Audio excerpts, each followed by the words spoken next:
الذاکرین و احسن السامعین۔ عزیزان گرامی، یہ میرے لیے بہت بڑا شرف اور اعجاز ہے کہ میں آپ کے شہر میں ایک اللہ سے کوشش کر رہا ہوں اور ایک چھوٹی سی میری عبادت ہے جو مولا کے دربار میں مولا کے حضور میں پیش کر رہا ہوں۔ مولا آپ تمام لوگوں کو کوئی غم نہ دے سوائے غم حسین کے۔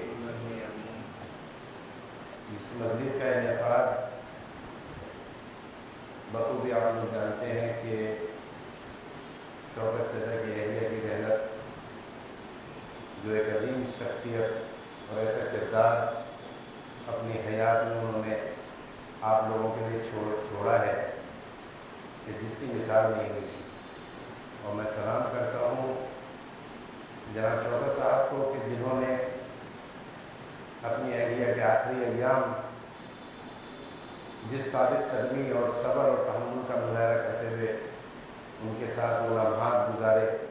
جو ایک طویل زندگی میں ان کو ان چیزوں کا احساس نہیں ہوا ہوگا۔ آپ تمام حضرات اپنے ذہن میں ایک منظر کو اچھی طریقے سے بنا لیں۔ یہ وہ دو شخصیات ہیں جو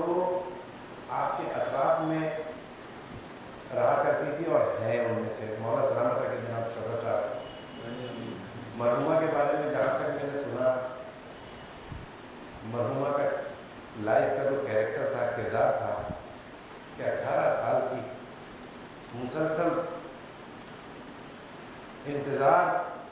کہ اولاد نرینہ اللہ تعالیٰ عطا فرمائے، اور وہ تکلیف اس کے باوجود صبر و شکر کر کے اپنے بھانجے اور بھتیجوں کی پرورش انہوں نے جس طریقے سے کی، میں سلام کرتا ہوں ان کو اور دعا گاؤں اللہ تعالیٰ کی خدمت میں کہ پروردگار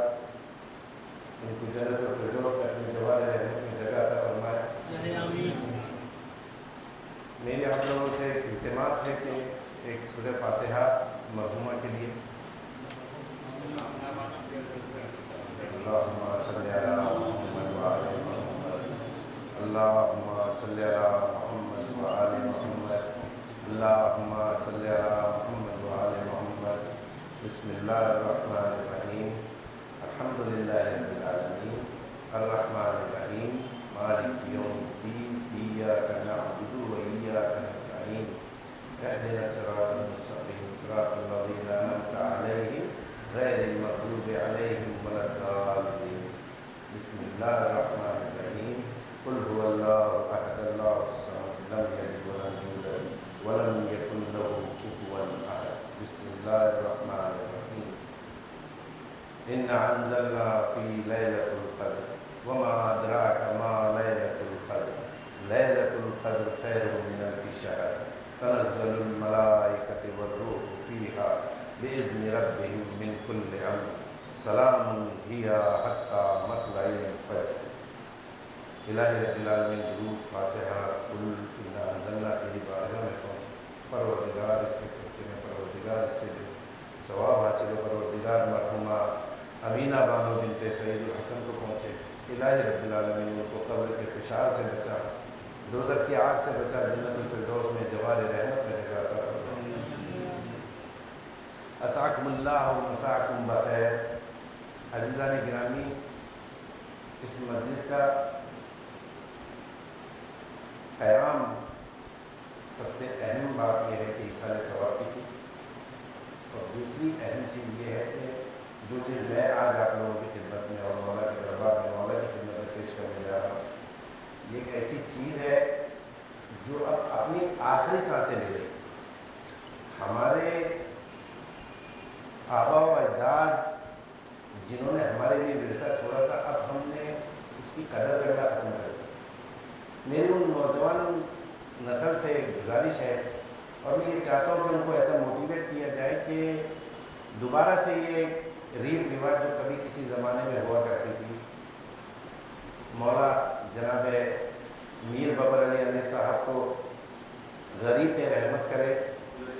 اتنا بڑا کردار انہوں نے ادا کر کے گیا اور اتنی بڑی چیزیں آپ کے لیے چھوڑ کر گئی ہیں کہ جس کی مثیل نہیں ملتی۔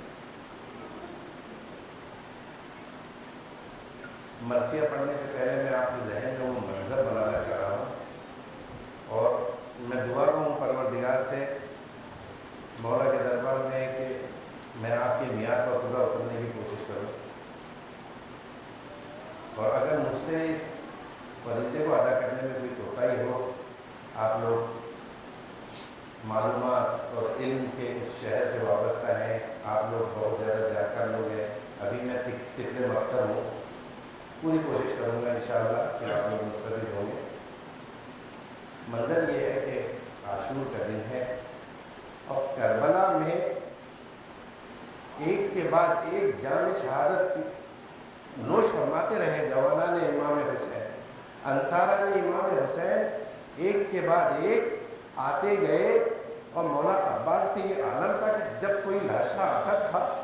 تو تڑپ کر مولا کے پاس جاتے تھے کہ مجھے اذن دے دو، مجھے اجازت دے دو، اور مولا بار بار بہانے سے انہیں روکا کرتے۔ تو آپ تصور کیجئے کہ وہ عالم ہے کہ ایک مولا کے اندر اتنی نکاست ہے کہ اور اتنی کمزوری آ گئی ہے، جب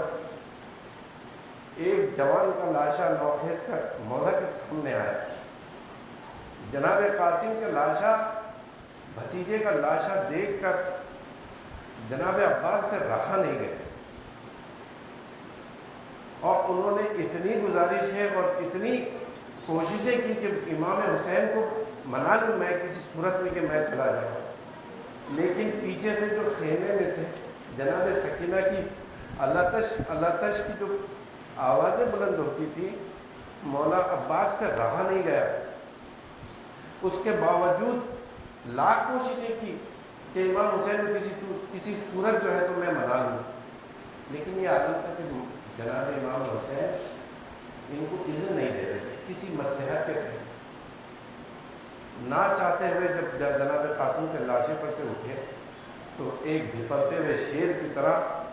انہوں نے جو ہے تو مشکیزہ اپنے کاندھے پہ دھرا، اس کے باوجود ان کو اجازت نہیں دی مولا نے۔ اور جب اپنی ماں جناب ام البنین کی تاکید کا ذکر کیا، جو جناب ام البنین نے اپنے بیٹے سے یہ تاکید کی تھی، ان دو چیزوں کو آپ اپنے ذہن میں رکھیے، اس مرثیے کی تحت اللفظ کی جان، یہ دو نقطے ہیں جو آپ کے ذہن میں ہونا چاہیے، منظر کو آپ اچھے طریقے سے ذہن میں رکھ لیجیے۔ صلوات دیں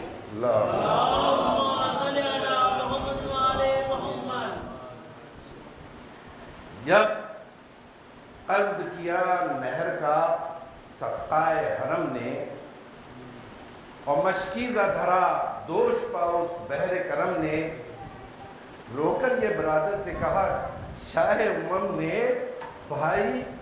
تمہیں بیٹوں کی طرح پالا ہے ہم نے،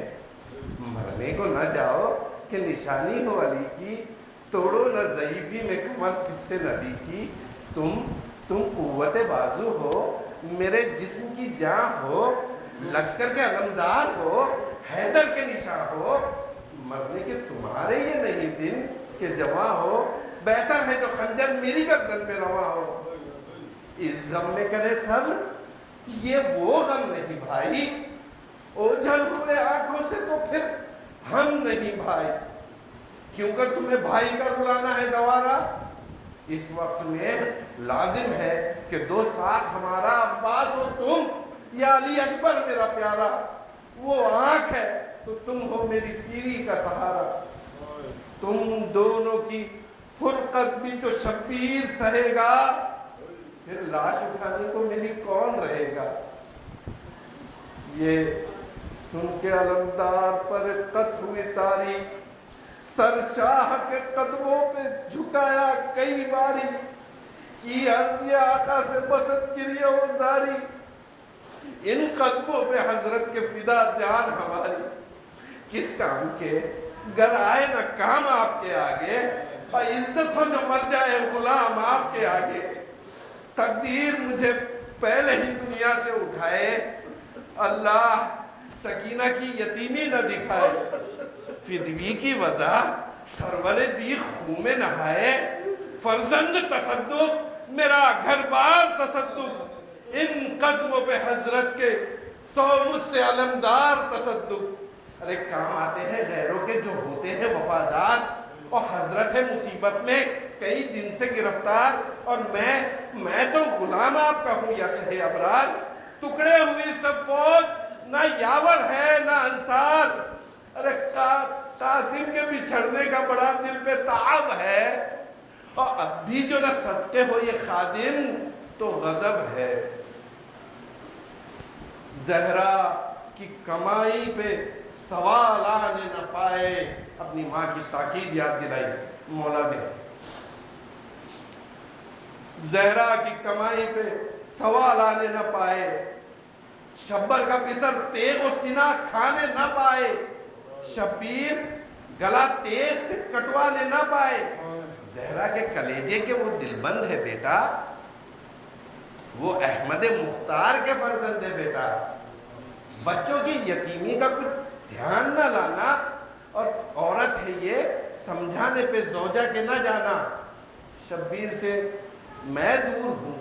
تو ساتھ ہے بیٹا، عزت تیری مادر کی تیرے ہاتھ ہے بیٹا۔ عباس نے یہ درد دل اپنا جو سنایا، شبیر کو رونے کے سوا کچھ نہ بنایا۔ فرمایا کہ لو تم سے ہمیں قسمت نے چھڑایا،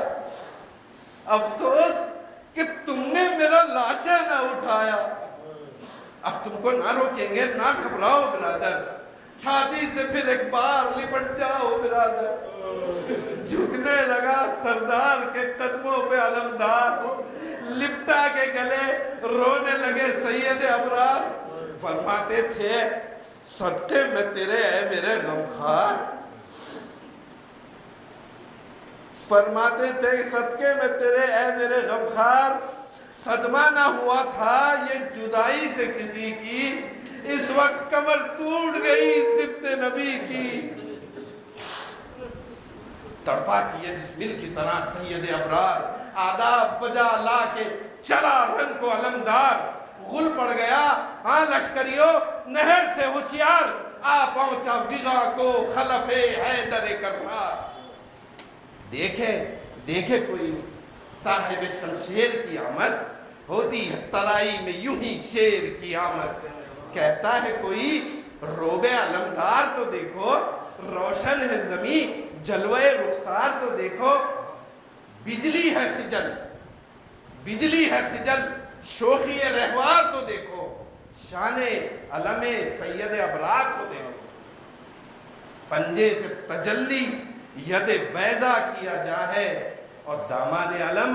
آئے رحمت کا نشاں ہے۔ ادھر میدان میں مصروف صنعت ستم آرا، میدان میں مصروف صنعت ستم آرا، اور گھوڑے کو بڑھا کر یہ علمدار پکارا، ہوشیار کہ میں ہوں اسد اللہ کا پیارا، دشمن بے سبقت نہیں دستور ہمارا، حجت جو ہوئی ختم تو ایک دم نہیں رکتے، اور جب کھینچتے ہیں تیغ تو پھر ہم نہیں رکتے۔ نیزوں کے چلے وار چمکنے لگی شمشیر، مشتاق ہے مر جانے کے ہے زیست سے دل سے، تب لطف ہے جب لاش پہ لاشا نظر آئے، پیاسوں کی لڑائی کا تماشا نظر آئے۔ اے فوج یہ کیا قہر ہے، کیا بے ادبی ہے، سادات پہ 2 روز سے یہاں تشنہ لبی ہے، بے جرم و خطا سبت رسول عربی ہے، مہمان ہے مسافر ہے دل و جان نبی ہے، بھولو نہ وصیت رسول دوسرا کی، تم ہو کلمہ گو یہ امانت ہے خدا کی۔ بن پانی تڑپتے ہیں یہ کس شخص کے اطفال، سوچو یہ کوئی اور ہے یا فاطمہ کا لال، کیوں اپنے پیمبر کا چمن کرتے ہو پامال، ارے معصوم تو بے جرم ہے اے قوم بدافعال، دو تھوڑا سا پانی میرا دل غم سے تپا ہے، اور یہ مشک ہے جس کی وہ بہت تشنہ دہاں ہے۔ بولا پسر سعد کہ یا حضرت عباس، ہے طالب دنیا ہمیں ایمان کا نہیں پاس، تم پیاسے ہو تو پانی پیو